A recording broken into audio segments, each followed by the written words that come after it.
give us a little background on who.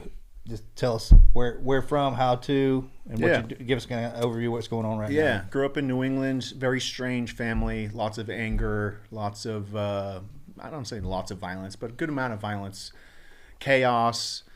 Didn't know what I wanted to be until I saw Navy SEALs, right? I still have the VHS cassette. That was the deal. It was like, that's what I'm doing. That's the only thing I'm doing. No plan B. Went to Buds. What scene was it? Ooh. And I know the whole thing is a good. I mean, from when that song comes on the golf course deal, freaking maybe jumping off the bridge. The bridge, right? Pretty, yeah. Like I wanted to do that till you got up on Coronado Bridge and realized how high that was. Was it Coronado Bridge? I think it was the bridge. Lynnhaven Bridge. Lynnhaven Bridge, yeah. Yeah. Which is doable. Well, I was trying to be tough and jump off Coronado. people who jump off feet. They get stuck. Yeah. That is a kick-ass moment. That whole scene, right? It's just like, that's what I want to do. That's exactly what I wanted to do. It was the only thing I wanted to do.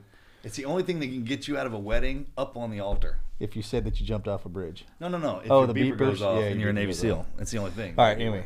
Yeah, you know what's interesting about that time frame right before going to Buds is I was on the swim team and never put forth much effort into any of the sports I played because I had a effed up, home life, I suppose. That's my excuse anyway.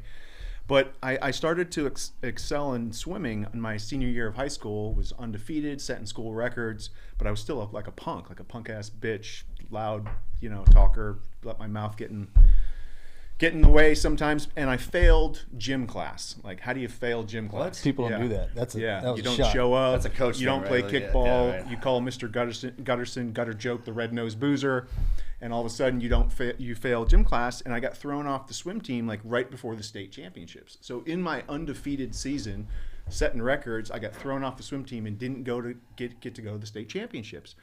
And that was like the first time in my life where I realized, wow, like if I want something, I have to put 100% into it. I can't just half-ass what I want, which is a good lesson because a couple months later I went to Buds. And who knows how I would have done in Buds if I didn't kind of get that lesson of like, hey man, you need to be 100% in what you want to do or it's not going to happen for you. So anyway, go to Buds. Didn't make it straight through. No, I was hoping you did. 3 classes. No, man, I was there for a year. God. At 18 years old, I showed up at 18. I spent my 19th birthday there, so I was a year. Picture like 1/18 of my life was in Buds, right? That's crazy. So let me ask you a question. Because a lot of guys in our community have that attitude when they're younger in high school. And then you get to once you step into the program, though, you didn't have that. Like the day one at week one at Buds, that kind of goes away. Is that because of what's walking around in there? In terms of what goes away? In terms of the That attitude? punk ass. Oh, because you get your ass beat. That's what it is, right? Yeah. When you walk into a stable where there's something bigger and badder than you in there, it's kind of like, I don't care how bad you thought you were out there. When you walked in here, it's not. No, you want to be great. You Big want to slide. I didn't have that opportunity. Yeah, I think it's a source. They say that's a great point because most guys not most guys, but a large number of guys that seem like they enter into this program, our backgrounds are the same.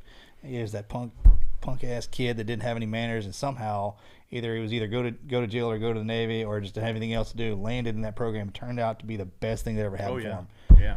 I was an angry kid, and you guys know the only emotion that really is accepted and encouraged in the SEAL teams is anger. Right? Yeah. And that's a perfect place to be. So get showed up at that. Yeah, I mean, I think we all had. I don't know how you would make it through without any anger, or be in that profession if you didn't have a good source of anger. So I made it through Buds. This is all pre-war, 93, 94. East Coast, 18 Delta, second Another to last Delta guy. class. Man, you guys are like. We didn't get pigs or goats though. I was the short course in Fort Sam Houston. Yeah, but you were in Texas though. Texas, yeah. In San Antonio, because that's why I signed. When I signed up, they're like, "Hey, what do you want to do?" I was like, "Well, is there any schools in Texas?" And like that 18 Delta. I didn't know what it was. And it said a medic, and I wanted to be a medic actually. And I was like, "Oh, that's even better." And you got to go straight to Buds, which I thought was, "Oh, that's really cool." Until you go to Buds and you realize it's not. Wait, did you go to 18 Delta before Buds? No, after. Okay, yeah. After, I was a striker in Buds, which is they didn't tell you that either. You're undesignated. I was the guy they would always point to the ship. He's like, "Hey, Luttrell, you see that ship out there? Yeah. You're not even going to be doing the flapjack thing. You're going to be chipping the paint stuff." Yeah. Undesignated. They just called up. They want you. That kind of thing. This is the Team Never Quit podcast.